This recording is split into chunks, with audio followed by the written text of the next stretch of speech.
The Tennessee Titans go on the road to face their AFC South division rival Jacksonville Jaguars this week. BETDAQ currently has Tennessee installed as a 3-point favorite in this game. The total has not yet been released. There's a lot of arguments you can make for Tennessee here. I mean, they were last seen on the field, on the road in Miami, beating the Dolphins 37-3. They had a bye last week. They're considerably better than Jacksonville. Tennessee's at 4-6 on the year. They at least have a couple of good wins. The Jags are 1-9, and more than that, they've been historically bad at home. The Jags are 0-5 at home. They've lost their 5 home games by combined 109 points.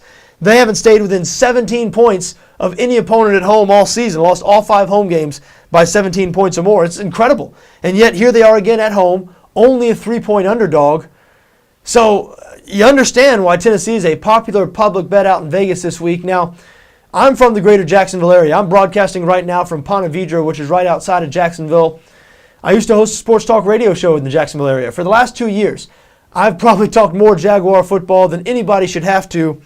And I have not recommended or endorsed a bet on the Jaguars one time all season. You know, all season they've been short home underdogs just like this. They've been getting some respect at home from odds makers. Against Cincinnati, I remember the line was around pick. I believe they were only a 3 or 4 point underdog against Chicago. Against Detroit, I believe the line was 3.5 in that game or 4, something like that. You know, 3 again here. All season they've been a 3 or 4 point underdog at home, and they haven't even been close in any of these games. And I've said repeatedly this year here on the site that I don't understand the belief that some people seem to have in the Jaguars. At least there has to be some belief there for them to be, you know, pick them against the Bengals, only 3-point underdogs here, only 3 or 4 point underdogs against the Bears and the Lions. And living in Jacksonville, consuming so much Jaguar news, reading the local paper every day, you know, used to host a call-in radio show, just didn't see any positivity with this team whatsoever. Thought going into the season they would be one of the worst teams in the NFL. They have lived up to those expectations and more.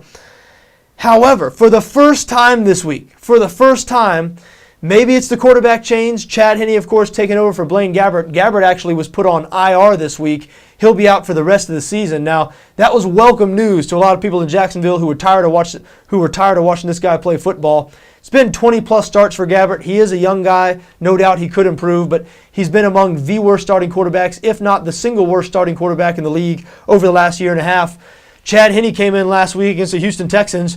Magically, the offense came alive, went for 37 points against a great Texans defense. Henne threw for over 350 yards. So Mike Mularkey might have lost the locker room had he not gone to Chad Henne this week. He did make that move and ensured it was permanent by putting Gabbert on IR.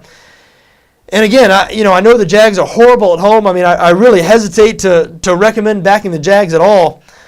But I don't have any faith in Tennessee either now. Don't let the last result fool you, the 37-3 win over the Miami Dolphins. This is not a good team. They've been blown out repeatedly this year. Jake Locker's playing quarterback for the Tennessee Titans. He's inexperienced, only has a handful of starts. Quite frankly, even though the Jags are bad on defense, I don't trust a Jake Locker-led offense on the road. I know they played well on the road in their last game against Miami, but you know, rookies are spotty. And I know Jake Locker's not a rookie. It's his second year, but he might as well be a rookie. Hasn't had many starts in the NFL. And I don't trust Tennessee on the road in this spot. I lean towards the Jaguars. For the first time all season, I think the Jaguars might be a good bet as a 3-point home underdog here. I have a feeling they might win the game outright. I mean, don't paint me as a homer because nobody could be more negative than me about the Jaguars' prospects this season. And so far, I've been proven right at every turn.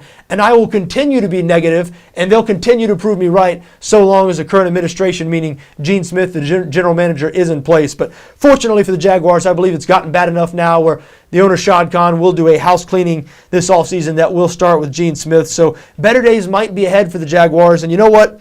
I have a feeling better days are going to be ahead this Sunday. I think they upset Tennessee as short home underdogs.